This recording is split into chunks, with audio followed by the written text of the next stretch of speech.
Episode 14। Goblin के चले जाने के बाद वक्त एक पल के लिए रुक जाता है।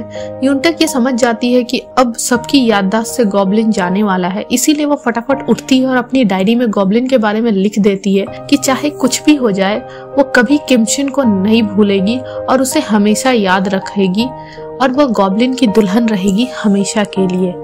अब गॉब्लिन गॉड के पास पहुंचता है। गॉड उससे कहते हैं कि अब तुम शांति से मर सकते हो, लेकिन अब गॉब्लिन मरना नहीं चाहता।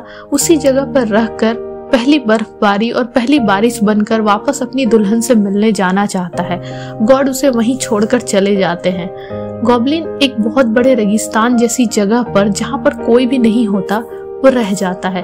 अब 9 साल बीत चुके हैं। गॉब्लिन सबकी यादों से मिट चुका है। यूनटक अब रेडियो पीडी बन चुकी है। उससे पहले का अब कुछ भी याद नहीं है, लेकिन हर पल बारिश को देखकर उसका मन उदास हो जाता है। वो अपनी पुरानी लाइफ के बारे में याद करने की बहुत कोशिश करती है, पर फिर भी उसे कुछ याद नहीं आता। एक दिन अपने जन्मदिन पर जब वो 29 साल की होती है, तब वो बर्थडे केक काटने का सोचती है। बर्थडे केक को लेकर वो एक जगह पर बैठकर यही सोचती है कि उसका मन इतना उदास क्यों रहता है। यही सोचते सोचते वो कैंडल बुझा देती है और बस ठीक उसके सामने गॉब्लिन उस रेगिस्तान से निकलकर उसके सामने आ जाता है। वो सीधा जाकर यूनटक को गले से लगा लेता है। यूनटक उसे नहीं पहचानती और वो वहाँ से चले जाती है। वहाँ से निकलकर गॉब्लिन ड्यूक्वा के पास भी जाता है, लेकिन वह भी उसे नहीं पहचान पाता। फिर वो अपनी बहन सनी को देखता है दूर से, लेकिन उससे जाकर नहीं मिलता और उसके बाद वह ग्रीम रीपर के पास जाता है। ग्रीम रीपर उसे पहचान लेता है क्योंकि सब गॉब्लिन को भूल चुके थे, लेकिन ग्रीम रीपर नहीं, क्योंकि उसकी सजा अब भी बरकरार थी। वह गॉब्लिन को अपने घर में रहने की परमिशन दे देता है।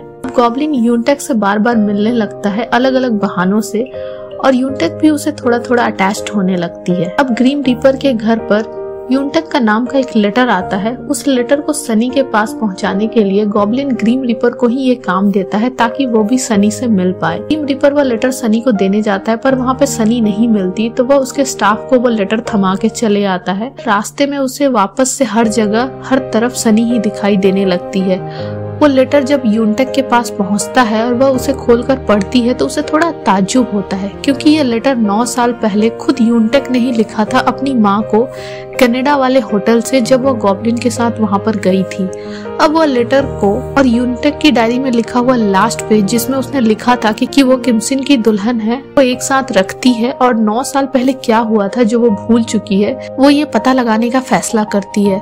अब यूनटक कनाडा के उसी होटल में पहुंचती है, वही सब जगह पर दोबारा से घूमती है और ठीक उसी तरह दरवाजे के पास उसे गॉब्लिन फिर से मिल जाता है। उसे देखकर वो थोड़ा चौंक जाती है और कहती है कि तुम क्या यहाँ मेरा पीछा कर रहे हो? गॉब्लिन कहता है कि नहीं, तुमने कहा था ना कि तुम मुझे लंच पर ले जाओगी, तो अब चलो साथ में लंच करते हैं। वो उसे एक तरफ चलने का इशारा करके आगे चलने बोलती है और यहीं पर ये एपिसोड एंड हो जाता है।